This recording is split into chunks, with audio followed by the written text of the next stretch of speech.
Buying the redesigned Toyota Tundra might be a bad idea.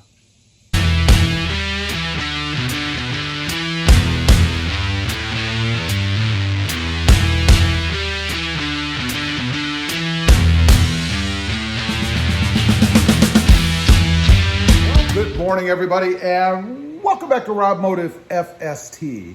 And that's right, buying the redesigned Toyota Tundra might be a bad idea. You know, it might be smarter or more pleasing to just go ahead and buy a 2021 right now if you're in the market for one.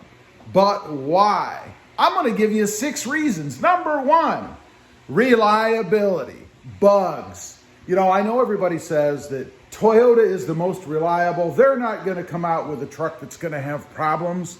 But you see, what the problem here is Toyota doesn't manufacture all of the parts that go into their truck.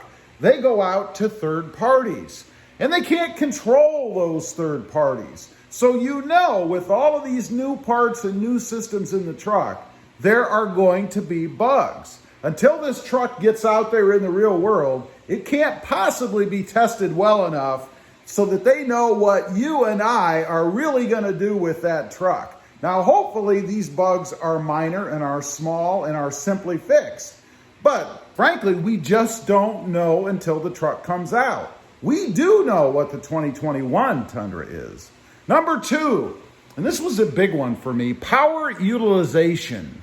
You know, the talk is this new truck is going to be more powerful. It's going to have more horsepower. It's going to have more torque. It's going to tow more. It's going to haul more. All this stuff. And that all sounds great on paper. But what about power utilization? What's going to be available for you? You know, on the Toyota Tacoma, for example, it's got throttle lag, which severely hampers the performance of the truck. Toyota might do the same thing with the new Tundra. I mean, they have mileage, miles per gallon numbers that they have to meet, right? Fuel efficiency, all that good stuff. So while it may have all these great numbers on paper, it may not perform the same way that the 2021 and previous model years do. And what I'm talking about is all that raw V8 power, right? You know, when you stop on the gas, it goes. When you hit that tow haul button, it becomes wicked. Is the new redesigned Tundra going to be that way? We just don't know. Number 3, pricing.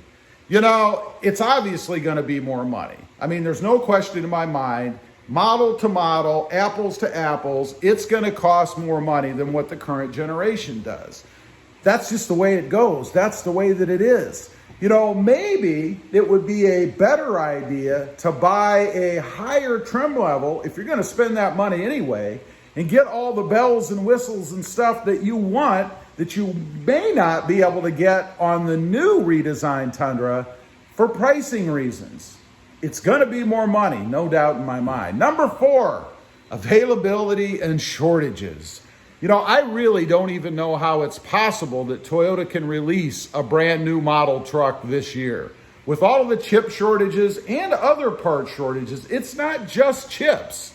I don't see how it's possible that it's going to come out in big numbers. Yeah, they may go ahead and release it. You may be able to put an order in. I mean, they want to get things rolling, right? But how long is it going to take you to get that truck? And are you going to be able to get what you want? You know, along with shortages and back to number 1, reliability and bugs, if there are issues, how readily are the parts going to be for Toyota to fix them? You know, I've heard horror stories about other brands out there. People have taken them in. They're trying to have things corrected, covered under warranty, no cost to the owner, but the parts aren't available. So the truck sits there on the dealer lot for 4 weeks, 8 weeks, whatever it is. Do you really want to have to deal with that? Hopefully it won't be an issue, but we don't know. Number 5, the simplicity of the current Toyota Tundra.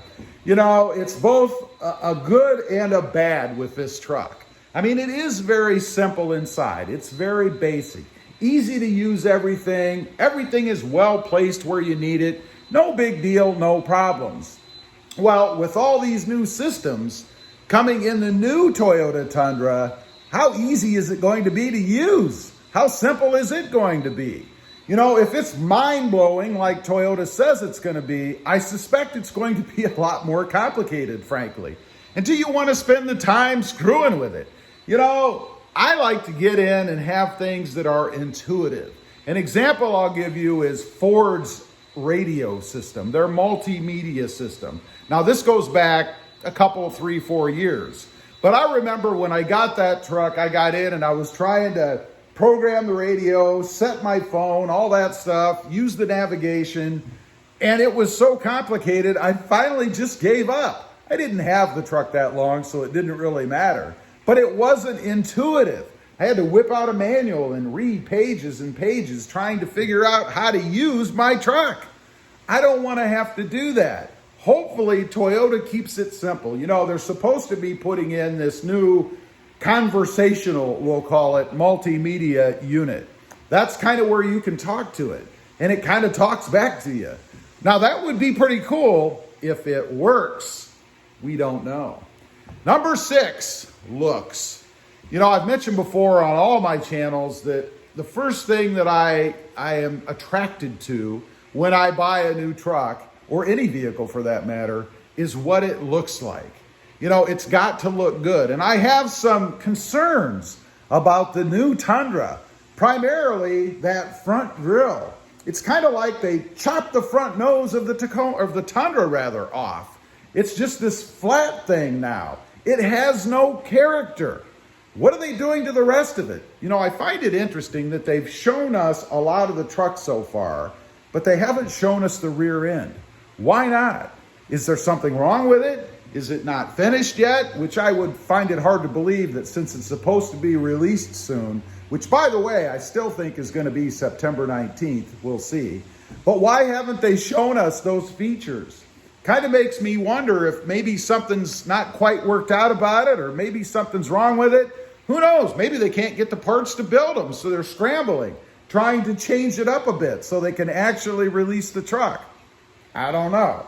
Anyway, those are just a few reasons why I think buying the redesigned Tundra might be a bad idea, at least for now. It might be smarter to wait a bit. Let them work out all the bugs. Let the supply chain replenish, refill. Wait until there's a pretty good number of them out there so you know, the buyer, the one that has the money, you can pick what you want rather than letting Toyota dictate what's out there and what you can get. Leave a comment. Let me know. I'd be curious. Have you thought about this? Does it concern you at all? Are you waiting? I know a lot of people are waiting until the bugs are worked out. Let me know. Also, real quick, I do have 2 additional channels. Rob Motive, all about my 2020 Toyota Tacoma. And Rob Motive JT, all about my 2020 Jeep Gladiator. Check them out, and if you're interested, why not subscribe? Don't forget to click that notification bell so that you don't miss out on any upcoming videos. And do me a favor, smash that subscribe button on the way out. Thanks for watching. Stay safe out there. Bye.